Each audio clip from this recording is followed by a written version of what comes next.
વડાપ્રધાન નરેન્દ્ર મોદીના હસ્તે એમ્સનું વર્ચ્યુઅલ ખાતમુહૂર્ત કરવામાં આવ્યું હતું। આ તકે મોદીએ નવો મંત્ર આપતા કહ્યું કે દવા પણ કડકાઈ પણ એમ્સથી રાજકોટમાં 5,000 રોજગારી ઊભી થશે। જ્યારે કોરોના મામલે કહ્યું કે કોરોના વેક્સિન માટેની તૈયારી અંતિમ ચરણમાં ચાલી રહી છે। અત્રે મહત્વનું છે કે કાર્યક્રમ સ્થળ પર સેનિટાઇઝ સહિતની સુવિધા ઉપલબ્ધ રાખવામાં આવી હતી। આ કાર્યક્રમમાં 400થી વધુ મહેમાનો ઉપસ્થિત રહ્યા હતા। નરેન્દ્ર મોદીએ સંબોધન કરતા કહ્યું કે હવે આખું ભારત એકજૂથથી આગળ વધશે। કોરોના માટે વેક્સિનની તૈયારી અંતિમ ચરણમાં ચાલી રહી છે। ગુજરાત કોરોના સામે સારી રીતે લડી રહ્યું છે। એમ્સથી રાજકોટમાં 5,000 રોજગાર ઊભી થશે। મેડિકલ સુવિધા સાથે દરેક રોજગારી અહીંયા ઊભી થશે। 2003માં 6 નવી એમ્સ હોસ્પિટલ માટે જાહેરાત કરવામાં આવી હતી। વર્ષે બની હતી। કેન્દ્રનું હેલ્થ વિભાગ અલગ અલગ દિશામાં કામ કરી રહ્યું છે। આધુનિક સુવિધા મળી રહે તે માટે ખાસ ધ્યાન રાખવામાં આવી રહ્યું છે। ટૂંક સમયમાં 1.5 લાખ હેલ્થ કેર સેન્ટર શરૂ કરવા માટેનો નિર્ણય કરવામાં આવ્યો છે। ગુજરાતમાં અંદાજે 5,000 સેન્ટર ચાલુ છે। હાલ દેશમાં 7,000 જન ઔષધિ કેન્દ્ર ગરીબોને દવા પૂરી પાડશે અને 30,000 કરોડ રૂપિયાથી દેશના ગરીબોએ નિઃશુલ્ક સારવાર સારી હોસ્પિટલ કરાવી છે। माननीय प्रधानमंत्री जी ने स्वास्थ्य जन आंदोलन बनाने की परिकल्पना की थी, जो साकार होती जा रही है। लोकप्रिय, दूरदर्शी, कर्मठ प्रधान सेवक प्रधानमंत्री माननीय श्री नरेंद्र मोदी जी का एम्स राजकोट में सादर नमन तथा अभिनंदन। आदरणीय श्री विजय भाई रूपाणी माननीय मुख्यमंत्री गुजरात से सादर अनुरोध कि वे माननीय प्रधानमंत्री महोदय का स्वागत भाषण पढ़ें।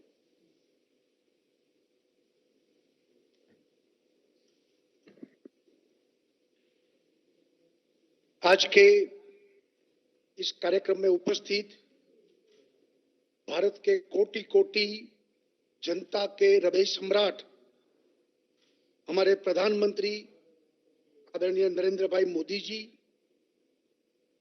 राज्यपाल गुजरात महोदय आचार्य देवव्रत जी, केंद्रीय स्वास्थ्य मंत्री डॉक्टर हर्षवर्धन जी, श्री अश्विनी कुमार चौबे जी, उप मुख्यमंत्री आदरणीय श्री नितिन भाई, मंचस्थ सब हमारे गुजरात के मंत्री, सांसद, एम्स कमेटी के लोग, भाइयों बहनों, गुजरात की 6.5 करोड़ की जनता की ओर से मैं प्रधानमंत्री जी का बहुत बहुत स्वागत करता हूं। आज का यह दिन गुजरात के लिए खास दिन है। आज आप गुजरात को एम्स जैसे बड़े मेडिकल इंस्टीट्यूट का उपहार देने जा रहे हैं। इसके लिए मैं गुजरात की जनता की ओर से फिर से मैं आपका आभार व्यक्त करता हूं। आपके मार्गदर्शन में आज गुजरात मेडिकल हब बनने की ओर आगे बढ़ रहा है। जब आप गुजरात के मुख्यमंत्री थे तब आपने गुजरात को भारत का मेडिकल हब बनाने का जो लक्ष्य तय किया था, इसके लिए आपने कई प्रयास भी शुरू किए थे। आज आपके वो प्रयास पूरी तरह से फलीभूत हो रहे हैं। आपके द्वारा शुरू की गई मां योजना गुजरात के गरीब और मध्यम वर्ग के लोगों के लिए काफी लोकप्रिय है। मां योजना और मां अमृतम वात्सल्य की लोकप्रियता को देखते हुए हमने इसमें कुछ और सुविधाएं भी बढ़ाई है, ताकि ज्यादा से ज्यादा गरीब लोगों को सुविधा प्राप्त हो। साथ ही आयुष्मान भारत और दूसरी मेडिकल सेवाएं भी गुजरात में बहुत ही अच्छे से लागू की गई है। आपके द्वारा मेडिकल क्षेत्र में किए गए सुधार के कारण गुजरात में मेडिकल इंफ्रास्ट्रक्चर के क्षेत्र में भी काफी विकास हुआ है। विशेष रूप में ये बताना चाहता हूं कि साल 2001 में गुजरात में केवल 9 मेडिकल कॉलेज थे और मेडिकल सीटों की संख्या भी मात्र 1,000 के आसपास थी। वहां आज की बात करूं तो गुजरात में आज 31 मेडिकल कॉलेज है और मेडिकल सीटों की संख्या भी करीब 6,000 से ज्यादा हो गई है। प्रधानमंत्री जी, आपकी दूरदर्शिता और परिश्रम के कारण आज एशिया की सबसे बड़ी सिविल अस्पताल और UN Mehta institute of research centres जैसे world class medical infrastructure Gujarat में मौजूद है। इतना ही नहीं, बीते कुछ सालों में हमने मेडिसिटी और एसवीपी जैसे मेडिकल इंफ्रास्ट्रक्चर को भी तैयार किया है, जिसने गुजरात की मेडिकल इंफ्रास्ट्रक्चर और मेडिकल सर्विसेज को एक नए मुकाम पर लाकर खड़ा किया है। आज गुजरात में कोविड में भी इस इंफ्रास्ट्रक्चर के कारण काफी हमने कोविड के सामने संघर्ष भी किया और काफी सफलता भी उसमें हासिल की। गुजरात में आज भी 52,000 कोविड के बेड उपलब्ध है और अच्छा इंफ्रास्ट्रक्चर उसमें भी किया है। आपके मार्गदर्शन और मेडिकल स्टाफ के सपोर्ट के कारण कोविड को अच्छे से कंट्रोल करने में भी सफलता पाई है। मेडिकल सेक्टर में आज गुजरात एक बड़ी उपलब्धि यानी एम्स को जोड़ने जा रहे हैं। 1200 करोड़ रुपए की लागत से 200 एकड़ में एक विशाल जगह पर बनाया जाने वाला ये एम्स 2 साल में 2022 में शुरू हो जाएगी। इससे यहाँ मेडिकल टूरिज्म भी बढ़ेगा, साथ साथ नई रोजगार भी उसको भी अवसर उसमें से पैदा होगा। गुजरात में एम्स की स्थापना पूरे राज्य के लिए गौरव की बात है। मुझे पूरा विश्वास है कि गुजरात को मेडिकल हब बनाने के लिए जिस संकल्प के साथ हम आगे बढ़ रहे हैं, उसमें एम्स इंस्टीट्यूट एक मील का पत्थर साबित होगी। साथ ही मुझे यह भी विश्वास है कि आपके मार्गदर्शन में गुजरात को मेडिकल हब बनाने का लक्ष्य को भी जल्दी से पूरा करेंगे। आपका मैं आभार प्रकट करता हूं। जय हिंद, जय जय गरवी गुजरात। કેમ છે ગુજરાતમાં ઠંડી વંડી છે કે નહીં?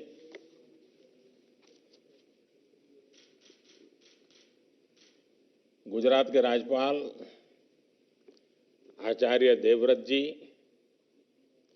मुख्यमंत्री श्रीमान विजय भाई रूपाणी, विधानसभा स्पीकर श्री राजेंद्र त्रिवेदी जी, केंद्रीय स्वास्थ्य मंत्री डॉक्टर हर्षवर्धन जी, डिप्टी सीएम भाई नितिन पटेल जी, मंत्रिमंडल के मेरे साथी श्रीमान अश्विनी चौबे जी, मनसुख भाई मांडविया, पुरुषोत्तम रूपाला, गुजरात सरकार में मंत्री श्री भूपेंद्र सिंह चुड़ासमा, श्री किशोर कानानी, अन्य सभी मंत्रीगण, सांसदगण, धारासभ्यगण, अन्य सभी महानुभाव, भाइयों और बहनों, नया साल दस्तक दे रहा है। आज देश के मेडिकल इंफ्रास्ट्रक्चर को मजबूत करने वाली एक और कड़ी जुड़ रही है। राजकोट में all India institute of medical sciences का शिलान्यास गुजरात के साथ साथ पूरे देश में स्वास्थ्य और मेडिकल एजुकेशन के नेटवर्क को उसके कारण बल मिलेगा। भाई और बहनों, साल 2020 को एक नई नेशनल हेल्थ फैसिलिटी के साथ विदाई देना इस साल की चुनौतियों को भी दर्शाता है और नए साल की प्राथमिकताओं को भी स्पष्ट करता है। ये साल पूरी दुनिया के लिए स्वास्थ्य के रूप में अभूतपूर्व चुनौतियों का साल रहा है। इस साल ने दिखाया है कि स्वास्थ्य ही संपदा है। ये कथा हमें हमारे पूर्वजों ने क्यों सिखाई है, ये हमें बार बार क्यों रटाया गया है, ये 2020 ने हमें भली भांति सिखा दिया।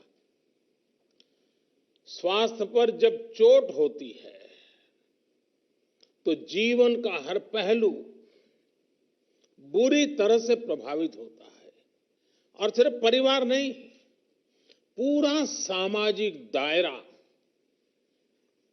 उसकी लपेट में आ जाता है।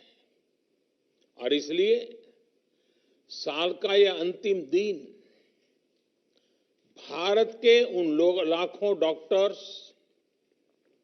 हेल्थ वॉरियर्स, सफाई कर्मियों, दवा दुकानों में काम करने वाले और दूसरे फ्रंटलाइन कोरोना योद्धाओं को याद करने का है, जो मानवता की रक्षा के लिए लगातार अपने जीवन को दांव पर लगा रहे हैं। कर्तव्य पथ पर जिन साथियों ने अपना जीवन दे दिया है, मैं आज उन सबको आदरपूर्वक नमन करता हूं। आज देश उन साथियों को, उन वैज्ञानिकों को, उन कर्मचारियों को भी बार बार याद कर रहा है, जो कोरोना से लड़ाई के लिए जरूरी मेडिकल इंफ्रास्ट्रक्चर तैयार करने में दिन रात जुटे रहे हैं।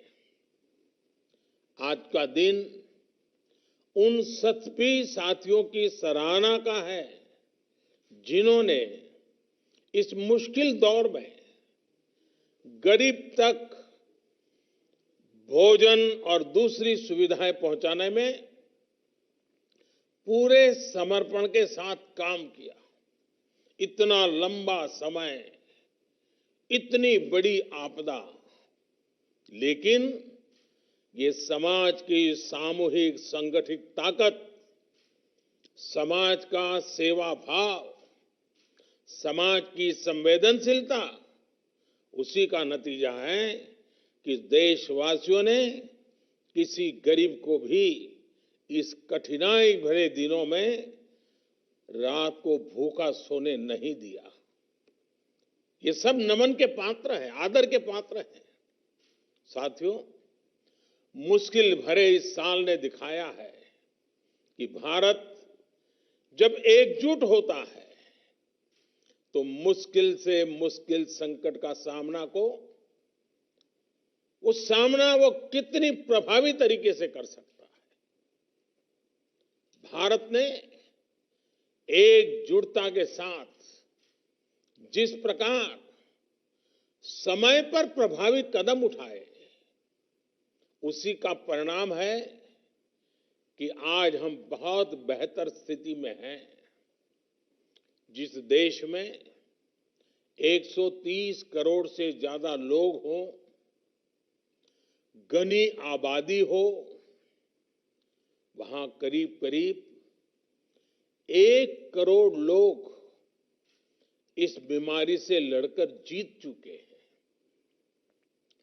कोरोना से पीड़ित साथियों को बचाने का भारत का रिकॉर्ड दुनिया से बहुत बेहतर रहा है।